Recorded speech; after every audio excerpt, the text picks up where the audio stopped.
জীবন কেতেবেলে চালি জীব জীবন জীবন কেতেবেলে চালি জীব জীবন জীবন চালি ଯିବା କରୁ ପରାଣ ଉଡ଼ି ଯିବା କରୁ ଜୀବନ ଚାଲି ଯିବା କରୁ ପରାଣ ଉଡ଼ି ଯିବା କରୁ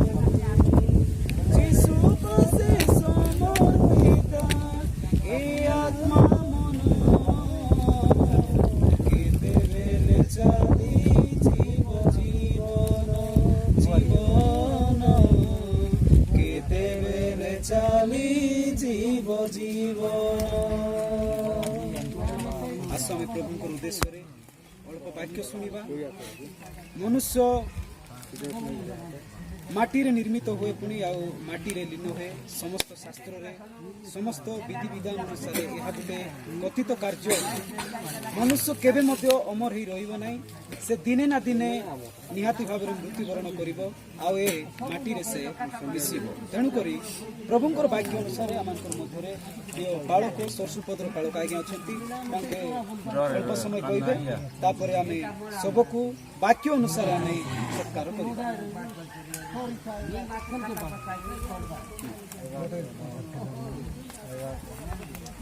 उपस्थित दुखित परिवार तथा मंडली,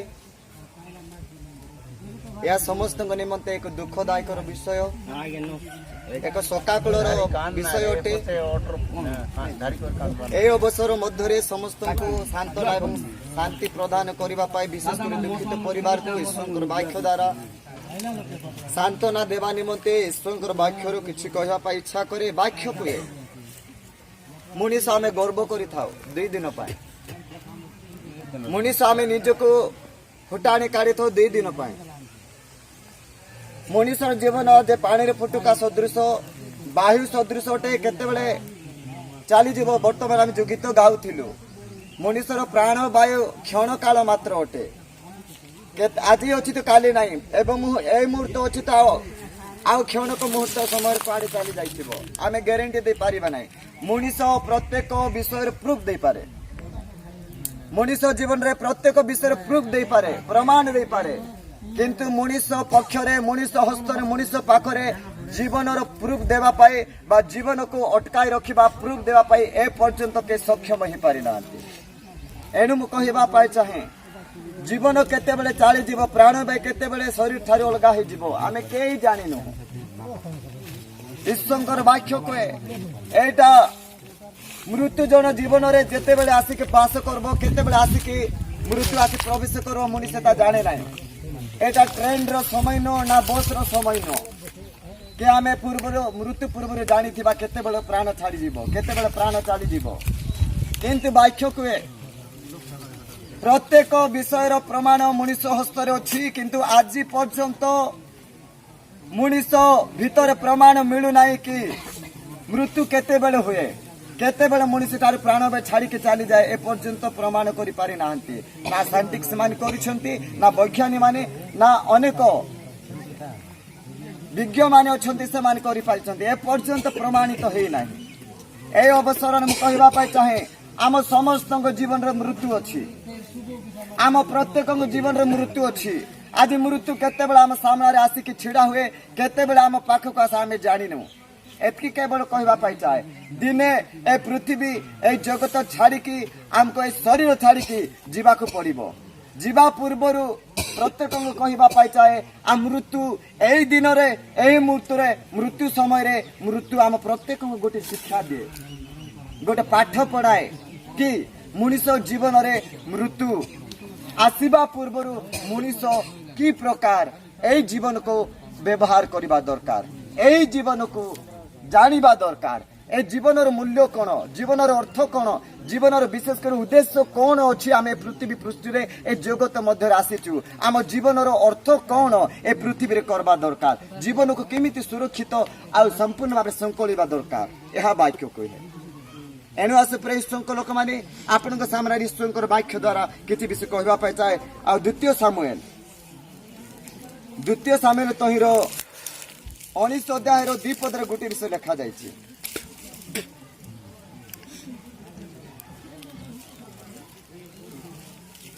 प्रथम पढ़ी दिखाते प्राण उपदेश पुस्तक 8 अध्याय 8 पद। श्वास वायु अटकाई रखिबा पई श्वास वायु अटकाई रखिबा पाए श्वास वायु उपरे कौनसी मनुष्यर क्षमता नहीं। श्वास वायु उपरे कौनसी मनुष्य मानक क्षमता नहीं, सक्षम हो पारि ना आज पर्यंत। वाक्य स्पष्ट भाव में कहे ना डॉक्टर श्वास वायु अटकाई रखि पारुछि, डॉक्टर केवल प्राण को चेष्टा करे बंचाइबा पाए, किंतु तार श्वास वायु को से अटकाई रखि पारे नाही, बंचाई के रखि पारे नाही। आज अनेक साइंटिस्ट प्रूव करिसंती, अनेक विज्ञ मान प्रूव करिसंती। एनु मु कहबा पाई चाहे श्वास वायु अटकाई रखिबा पाए कौनसी का को क्षमता दिया जाए नहीं, आ का पाखरे से सक्षम नहीं कि श्वास वायु ए जीवन को अटकाई की बंचाई के रखि धरि पारिबे। आज हुए तो आज ए मृत्यु सब को आम ये शब देवाई आसीचु, समाधि देवा निमंते आसीचु। ए परिवार अनेक चेष्टा प्रयास करिथिबे ए झीर जीवन को रक्षा करबा पाए, ए झील बंची जाऊ बोलिकी अनेक हॉस्पिटल नहीं थे, अनेक जगार परिश्रम करिथिबे, अनेक अर्थ खर्च करिथिबे, अनेक चेष्टा कला परे मध्य आज शेष से हारी दु दिगरे श्वास वायु पाखरे, कारण श्वास वायु अटकाई रखि पारिले ना। मनीष पक्षर सबकि हो पारे, किंतु श्वास वायु उपरे मनीषर क्षमता नहीं, जेते चेष्टा कले मध्य श्वास वायु अटकाई रखि पारिबो नाही। एनु प्रभु लोक माने केवल एतकी कहबा चाहे मनीष तो दिने ना दिने मरिबो, कारण जहाँ लेखा जाउछि कथारे कहंती जगत जे जन्म ग्रहण करई देवता सुधा मरई। जदि देवता मरुछंती ताल मनीष काई रे किछि जीवाकू पड़िबा। हम समस्त को ए शरीर छाड़ी ए जगत छाड़ी पृथ्वी पृष्ठ छाड़ी ना हम समस्त जीवाकू पड़िबा। जीवा पूर्व वाक्य कहे जीवा पूर्व जड़े मनीष छाड़ी तो चली जीव, कि कु प्रकार से जाउछि ना मंदरे जाउछि ना भलरे जाउछि। एई जे जीवन दैचंती ए जीवन को से उत्तम भाव तांको हस्तर समर्पित होउछि ना मंद भाव समर्पित होउछि। मैं समस्त को कहबा पाए चाहे, कारण वाक्य लेखा जाए मनीष मानुक मध्य थरे मात्र मृत्यु आ मृत्यु हेला पर विचारित हेबा स्थान अछि। मनीष बार बार बार बार केबे पृथ्वी पृष्ठ जन्म हो पारे नहीं बा पृथ्वी पृष्ठ आसी पारे नहीं। वाक्य जीवित वाक्य यह प्रमाण करे मनीष मला परे के मात्र मनीष मान निमित्त थरे मृत्यु अटे, थरे मरी पारिबे, मरला परे विचार स्थान अछि, विचार स्थान रही अछि। एनु आमे निज निज को देखिबा, ए हम कहबा पाई चाहे प्रभु समस्त को प्रेम करंती, प्रभु प्रत्येक को पाई जीवन देले, प्रभु प्रत्येक को पाई पृथ्वी पृष्ठ रे आसीले। जो माने तांको विश्वास करंती, जो माने तांको त्राणकर्ता उद्धारकर्ता परित्राण रूपे ग्रहण करंती आ विश्वास करंती, हृदय रे विश्वास करके तांको पाहंती, से अनंत जीवन पाए, से मरी गले सुधा से जीवन पाए। कारण लेखा अछि बाइबल रे एनिके जे के प्रभु ठारे मरी रही थाई मरी अछि से मृत्यु हे नाही निद्रा जाय अछि, पुनर्बार से जीवन पाइबो, पुनर्बार से उठिबो। प्रभु को ठारे थाई मरितिबा लोक मानकर जीवन मूल्य अटे, धन्य अटे आ अनंत जीवन कालीन निमंते से माने सही स्थान जीवन अनंत जीवन प्राप्त हेबे। एनु मु कहबा पाई चाहे प्रभु लोक माने मृत्यु गोटे शिक्षा दे ए जगत रे आमे आसीचु तो मृत्यु हेला बेलकु मृत्यु हेबा पूर्व जीवन को आम कि प्रकार संभाली रखा पड़ो, कहीं यही जीवन को नष्ट करी निज इच्छा खराब करी निज इच्छा ना बर्बाद करी निज इच्छा ना कि ए जीवन को अतिबाहित कर जीवन को नष्ट करवा जीवन को खराब करवा अधिकार आमको देना पूर्वाला प्रभु केवे देना ना जड़े जगत रे थाई खराब काम करी मरु, खराब खाद्य खाई मरु, खराब विष पान करी मरु, खराब विष पीवा द्वारा मरु, खराब विष हो मरु, जहाँ मंद विषय शरीर रे जीवन रे एफेक्ट हो प्रभावित होई विषय द्वारा जीवन चली जाऊ। यह परमेश्वर मनुष्य को अधिकार देना, मनुष्य को कहना कि यही जीवन तांकर अटे आ यही जीवन को निज इच्छा अनुसार मारवा परमेश्वर अनुमति देना। एनु यही जीवन तांकर के कोई पारिबो ना, जीवन मोहर यार हक नहीं मनुष्य कहवा जीवन मोहर, यही जीवन तांकर आ जेते बेले से यही जीवन देइचंती जदि आमे यही पृथ्वी पृष्ठ रे यही जगत रे हमर प्राण को शरीर ठार चली जाउछु मृत्यु पूर्व जदि खराब विषय अछि मद्यपान रे गुलिया खैनी रे अनेक शरीर रे लिप्त काम रे अनेक मंद कार्यर बासनार जदि आम थी मरुचु तो दिने विचार अच्छी विचारित होगाक पड़ब आ विचार स्थान से ही जीवन लिखा जाइए जो मैंने प्रभु को ठार मरी ना दिन आसब एक दिन से कौन कर अग्निम ह्रदय पकाज विचार पर जो मानकर जीवन प्रभु ठारे थी मरी ना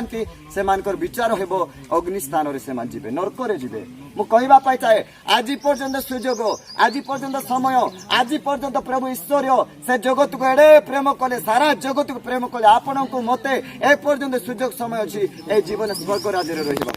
समय अच्छी सुजोग अच्छी प्रिय ईश्वर लोक मैंने जीवन मूल्य को जानतु ए मृत्यु गोटे आमको शिक्षा दे मरवा पूर्व आम जीवन को कि प्रकार रखिकी कि प्रकार आम जत्न नहीं निकट को जाऊँ यहाँ बहुत मूल्यवान विषय अच्छे एणु आसु विशेष करके यही वाक्य दे उपस्थित प्रत्येक को तथा सकाकल परिवार को आ विशेष करी यही मृत्यु बालिकार समाधि सत्या आदि ताहांको निकटरे तांकर आत्मा आर आत्मा प्रभु को निकट ग्राह्युक्त एवं ग्रहण योग्य एवं ताहांको राज्य रे ईश्वर कलरे स्थान पाऊ यही विषय आकांक्षा कर आशा करी ए वाक्य द्वारा प्रभु प्रत्येक सकाकल परिवार को आशीर्वाद प्रदान करंतु आमेन। आस आम चक्षु बंद करवा प्रार्थना पर आम समाधि देवा समस्त चक्षु बंद करवा आम प्रार्थना करवा समस्त अनुरोध समस्त आखि बंद करंतु आम प्रार्थना करवा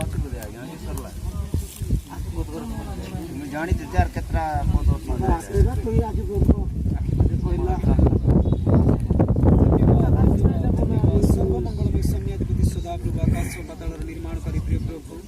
प्रभु तुम वाक्य मैंने शुणिलु पिता जे तुमरी ठारे रही मरी अच्छी से निद्रा जाई अच्छी से पुनर्बार उठिब पवित्र परमेश्वर बापा मैंने विश्वास करूछु माने जगत को किछि आनी ना हूं आमे माने जगत को किछि नहीं कासिनु मनुष्य जते गर्व कले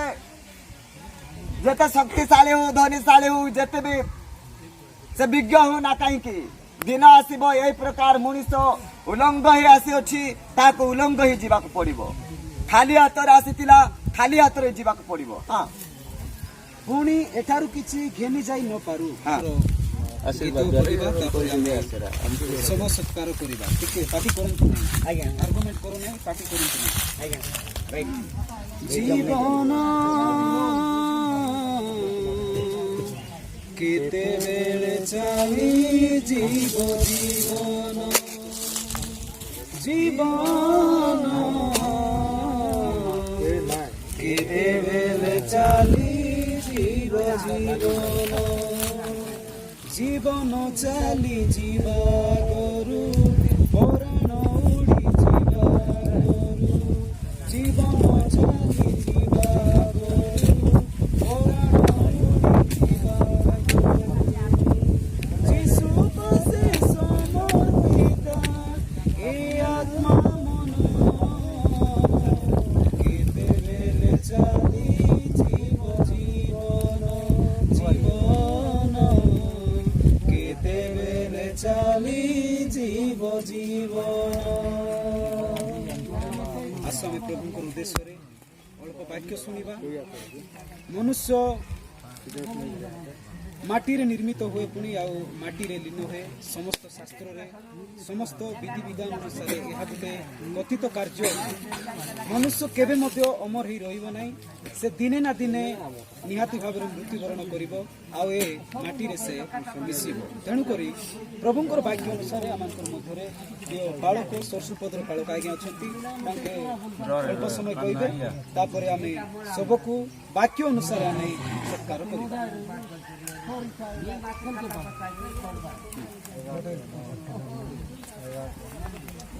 उपस्थित दुखित परिवार तथा मंडली यह समस्त निमंते एक दुखदायक विषय एक सकाकल विषय अटे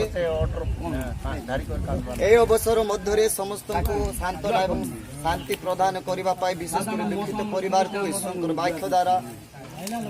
सांत्वना देवा निमंते ईश्वर वाक्य किसी कहवाई इच्छा करे वाक्य को मनीष आम गर्व कर दुई दिन मनीष आम निजक फुटाणी काढ़ी था दुई दिन मनीषर जीवन जे पानी रे फुटुका सदृश वायु सदृश अटे केतेबेले ଚାଲିଯିବ। ବର୍ତ୍ତମାନ ଆମେ ଯୋଉ ଗୀତ ଗାଉଥିଲୁ, ମଣିଷର ପ୍ରାଣ ବାୟୁ କ୍ଷଣ କାଳ ମାତ୍ର ଅଟେ। ଆଜି ଅଛି ତ କାଲି ନାହିଁ, ଏବଂ ଏଇ ମୁହୂର୍ତ୍ତ ଅଛି ତ ଆଉ କ୍ଷଣକ ମୁହୂର୍ତ୍ତ ସମୟରେ କୁଆଡେ ଚାଲି ଯାଇଥିବ, ଆମେ ଗ୍ୟାରେଣ୍ଟି ଦେଇପାରିବା ନାହିଁ। ମଣିଷ ପ୍ରତ୍ୟେକ ବିଷୟରେ ପ୍ରୁଫ୍ ଦେଇପାରେ, ମଣିଷ ଜୀବନରେ ପ୍ରତ୍ୟେକ ବିଷୟରେ ପ୍ରୁଫ୍ ଦେଇପାରେ, ପ୍ରମାଣ ଦେଇପାରେ,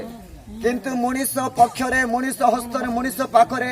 ଜୀବନର ପ୍ରୁଫ୍ ଦେବା ପାଇଁ ବା ଜୀବନକୁ ଅଟକାଇ ରଖିବା ପ୍ରୁଫ୍ ଦେବା ପାଇଁ ଏ ପର୍ଯ୍ୟନ୍ତ କେହି ସକ୍ଷମ ହେଇପାରିନାହାନ୍ତି। ଏଣୁ ମୁଁ କହିବା ପାଇଁ ଚାହେଁ, ଜୀବନ କେତେବେଳେ ଚାଲିଯିବ, ପ୍ରାଣବାୟୁ କେତେବେଳେ ଶରୀର ଠାରୁ ଅଲଗା ହେଇଯିବ, ଆମେ କେହି ଜାଣିନୁ। ଈଶ୍ୱରଙ୍କର ବାକ୍ୟ କୁହେ, ଏଇଟା ମୃତ୍ୟୁ ଜଣ ଜୀବନରେ ଯେତେବେଳେ ଆସିକି ବାସ କରିବ, କେତେବେଳେ ଆସିକି ମୃତ୍ୟୁ ଆସି ପ୍ରବେଶ କରିବ, ମଣିଷ ତା ଜାଣେ ନାହିଁ। ଏଇଟା ଟ୍ରେନର ସମୟ ନୁହଁ, ନା ବସର ସମୟ ନୁହଁ କି ଆମେ ପୂର୍ବରୁ ମୃତ୍ୟୁ ପୂର୍ବରୁ ଜାଣିଥିବା କେତେବେଳେ ପ୍ରାଣ ଛାଡ଼ିଯିବ, କେତେବେଳେ ପ୍ରାଣ ଚାଲିଯିବ। କିନ୍ତୁ ବାକ୍ୟ କୁହେ, ପ୍ରତ୍ୟେକ ବିଷୟର ପ୍ରମାଣ ମଣିଷ ହସ୍ତରେ ଅଛି, କିନ୍ତୁ ଆଜି ପର୍ଯ୍ୟନ୍ତ ମଣିଷ ଭିତରେ ପ୍ରମାଣ ମିଳୁନାହିଁ କି ମୃତ୍ୟୁ କେତେବେଳେ ହୁଏ, କେତେବେଳେ ମଣିଷ ତାର ପ୍ରାଣ ଛାଡ଼ିକି ଚାଲିଯାଏ, ଏ ପର୍ଯ୍ୟନ୍ତ ପ୍ରମାଣ କରିପାରି ନାହାନ୍ତି। ନା ସାଇଣ୍ଟିଷ୍ଟ ମାନେ କରିଛନ୍ତି, ନା ବୈଜ୍ଞାନିକ ମାନେ, ନା ଅନେକ ବିଜ୍ଞମାନେ ଅଛନ୍ତି ସେମାନେ କରିପାରିଛନ୍ତି, ଏ ପର୍ଯ୍ୟନ୍ତ ପ୍ରମାଣିତ ହେଇନାହିଁ। এই অবসরে ମୁଁ କହିବା ପାଇଁ ଚାହେଁ, ଆମ ସମସ୍ତଙ୍କ ଜୀବନରେ ମୃତ୍ୟୁ ଅଛି, ଆମ ପ୍ରତ୍ୟେକଙ୍କ ଜୀବନରେ ମୃତ୍ୟୁ ଅଛି। ଆଜି ମୃତ୍ୟୁ କେତେବେଳେ ଆମ ସାମ୍ନାରେ ଆସିକି ଛିଡ଼ା ହୁଏ, କେତେବେଳେ ଆମ ପାଖକୁ ଆସେ, ଆମେ ଜାଣିନୁ। ଏତିକି କେବଳ କହିବା ପାଇଁ ଚାହେଁ, ଦିନେ ଏ ପୃଥିବୀ, এই ଜଗତ ଛାଡ଼ିକି, ଆମକୁ এই ଶରୀର ଛାଡ଼ିକି ଯିବାକୁ ପଡ଼ିବ। ଯିବା ପୂର୍ବରୁ ପ୍ରତ୍ୟେକଙ୍କୁ କହିବା ପାଇଁ ଚାହେଁ, ମୃତ୍ୟୁ ଏଇ ଦିନରେ, ଏଇ ମୁହୂର୍ତ୍ତରେ, ମୃତ୍ୟୁ ସମୟରେ ମୃତ୍ୟୁ ଆମ ପ୍ରତ୍ୟେକଙ୍କୁ ଗୋଟେ ଶିକ୍ଷା ଦିଏ,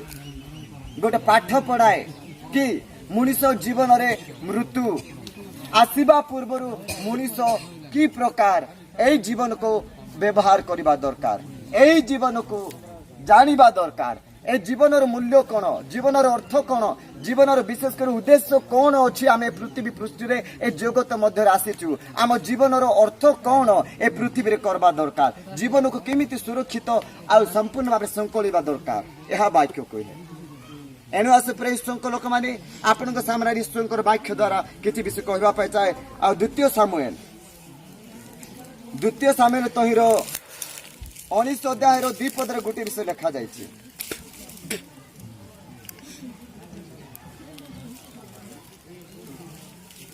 ପ୍ରଥମରେ ପଢି ଦିଅନ୍ତୁ, ପ୍ରାଣ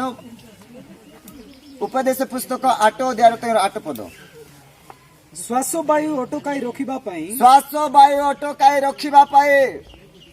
ଶ୍ୱାସ ବାୟୁ ଉପରେ କୌଣସି ମନୁଷ୍ୟର କ୍ଷମତା ନାହିଁ। ଶ୍ୱାସ ବାୟୁ ଉପରେ କୌଣସି ମନୁଷ୍ୟ ମାନଙ୍କ କ୍ଷମତା ନାହିଁ, ସକ୍ଷମ ହେଇପାରିନାହାନ୍ତି ଆଜି ପର୍ଯ୍ୟନ୍ତ। ବାକ୍ୟ ସ୍ପଷ୍ଟ ଭାବରେ କୁହେ, ନା ଡକ୍ଟର ଶ୍ୱାସ ବାୟୁ ଅଟକାଇ ରଖିପାରୁଛି, ଡକ୍ଟର କେବଳ ପ୍ରାଣକୁ ଚେଷ୍ଟା କରେ ବଞ୍ଚାଇବା ପାଇଁ, କିନ୍ତୁ ତାର ଶ୍ୱାସ ବାୟୁକୁ ସେ ଅଟକାଇ ରଖିପାରେ ନାହିଁ, ବଞ୍ଚାଇକି ରଖିପାରେ ନାହିଁ। ଆଜି ଅନେକ ସାଇଣ୍ଟିଷ୍ଟ ପ୍ରୁଭ୍ କରିଛନ୍ତି, ଅନେକ ବିଜ୍ଞମାନେ ପ୍ରୁଭ୍ କରିଛନ୍ତି। ଏଣୁ ମୁଁ କହିବା ପାଇଁ ଚାହେଁ, ଶ୍ୱାସ ବାୟୁ ଅଟକାଇ ରଖିବା ପାଇଁ କୌଣସି କାହାକୁ କ୍ଷମତା ଦିଆଯାଏ ନାହିଁ, ଆଉ କାହା ପାଖରେ ସେ ସକ୍ଷମ ନାହିଁ କି ଶ୍ୱାସ ବାୟୁ ଏ ଜୀବନକୁ ଅଟକାଇକି ବଞ୍ଚାଇକି ରଖି ଧରି ପାରିବେ। ଆଜି ହୁଏତ ଆଜି এই মৃত্যু সবুক আমি এটি শব দেওয়া পাই আসিছু, সমাধি দেওয়া নিমন্তে আসিছু। এই পরিবার অনেক চেষ্টা প্রয়াস করিথিবে এই ঝিওর জীবনকে রক্ষা করিবা পাই, এই ঝিও বঞ্চি যাও বলিকি অনেক হসপিটাল নেইথিবে, অনেক জায়গায় পরিশ্রম করিথিবে, অনেক অর্থ খরচ করিথিবে, অনেক চেষ্টা কলা পরে মধ্য আজি শেষরে সেমানে হারিছন্তি সুদিগরে এই স্বাস্থ্য বায়ু পাখরে, কারণ স্বাস্থ্য বায়ু অটকাই রখি পারিলে না। মଣିଷ ପକ୍ଷରେ ସବୁ କିଛି ହେଇପାରେ, କିନ୍ତୁ ଶ୍ୱାସ ବାୟୁ ଉପରେ ମଣିଷର କ୍ଷମତା ନାହିଁ, ଯେତେ ଚେଷ୍ଟା କଲେ ମଧ୍ୟ ଶ୍ୱାସ ବାୟୁ ଅଟକାଇ ରଖିପାରିବ ନାହିଁ। ଏଣୁ ପ୍ରିୟ ଈଶ୍ୱରଙ୍କ ଲୋକମାନେ, କେବଳ ଏତିକି କହିବା ପାଇଁ ଚାହେଁ, ମଣିଷ ତ ଦିନେ ନା ଦିନେ ମରିବ, କାରଣ ଯାହା ଲେଖାଯାଉଛି କଥାରେ କହନ୍ତି, ଜଗତରେ ଯେ ଜନ୍ମ ଗ୍ରହଣ କରଇ ଦେବତା ସୁଦ୍ଧା ମରଇ। ଯଦି ଦେବତା ମରୁଛନ୍ତି ତାହେଲେ ମଣିଷ କାହିଁରେ କିଛି ଯିବାକୁ ପଡିବ। ଆମେ ସମସ୍ତଙ୍କୁ ଏଇ ଶରୀର ଛାଡି, ଏଇ ଜଗତ ଛାଡି, ପୃଥିବୀ ପୃଷ୍ଠ ଛାଡି ନାକି ଆମେ ସମସ୍ତଙ୍କୁ ଯିବାକୁ ପଡିବ। ଯିବା ପୂର୍ବରୁ ବାକ୍ୟ କୁହେ ଯିବା ପୂର୍ବରୁ ଜଣେ ମଣିଷ ଛାଡିକି ତ ଚାଲିଯିବ, କିନ୍ତୁ କୋଉ ପ୍ରକାର ସେ ଯାଉଛି, ନା ମନ୍ଦରେ ଯାଉଛି ନା ଭଲରେ ଯାଉଛି। এই যে জীবন দেইଛନ୍ତି এই জীবনକୁ ସେ ଉତ୍ତମ ଭାବରେ ତାଙ୍କ ହସ୍ତରେ ସମର୍ପିତ ହେଉଛି ନା ମନ୍ଦ ଭାବରେ ସମର୍ପିତ ହେଉଛି ମୁଁ ସମସ୍ତଙ୍କୁ କହିବା ପାଇଁ ଚାହେଁ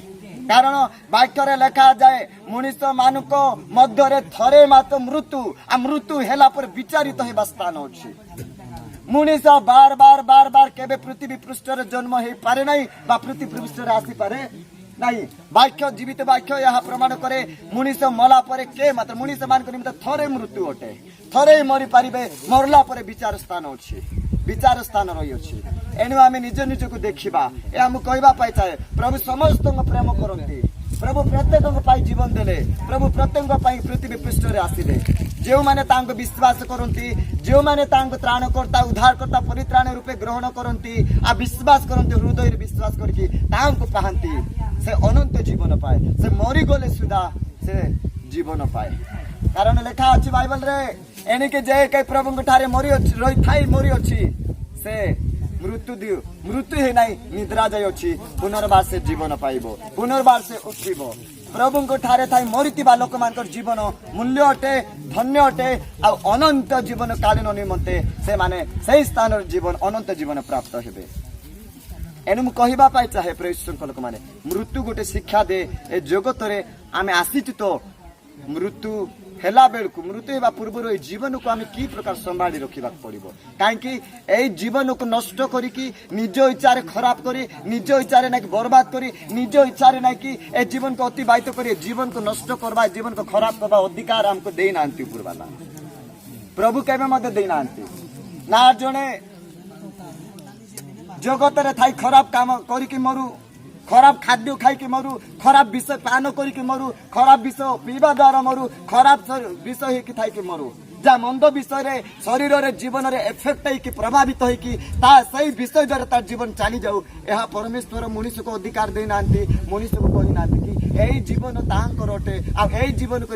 ନିଜ ଇଚ୍ଛା ଅନୁସାରେ ମାରବା ପାଇଁ ପରମେଶ୍ୱର ଅନୁମତି ଦେଇନାହାନ୍ତି ଏଣୁ ଏଇ ଜୀବନ ତାହାଙ୍କର କେହି କହିପାରିବ ନା ଏଇ ଜୀବନ ମୋହର କାହାର ହକ୍ ନାହିଁ ମଣିଷ କହିବା ପାଇଁ ଏ ଜୀବନ ମୋହର ଏଇ ଜୀବନ ତାହାଙ୍କର ଆଉ ଯେତେବେଳେ ସେ ଏଇ ଜୀବନ ଦେଇଛନ୍ତି ଯଦି ଆମେ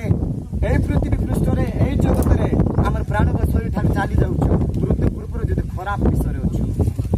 ମଦ୍ୟପାନରେ ବୁଢ଼ା ଖୈନୀରେ ଅନେକ ଶରୀରର ଲିପ୍ତ କାମରେ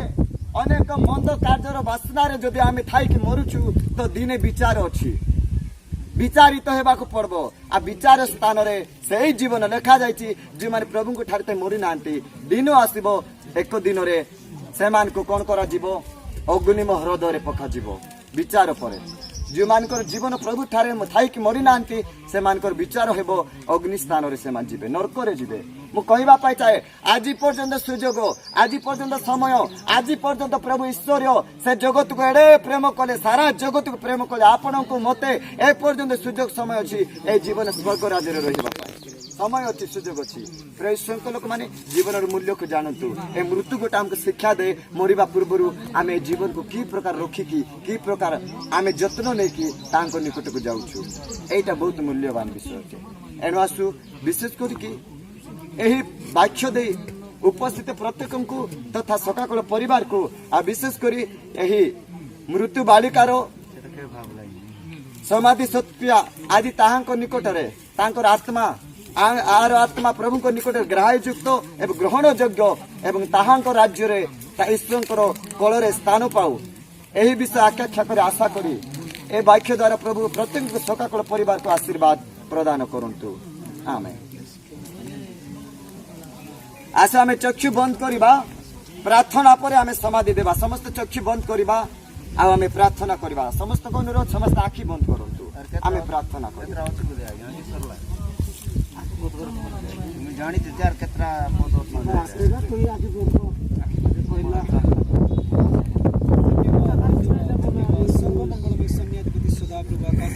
ନିର୍ମାଣ କରି ପ୍ରିୟ ପ୍ରଭୁ ତୁମର ବାକ୍ୟ ଏବେ ଆମେ ଶୁଣିଲୁ ପିତା।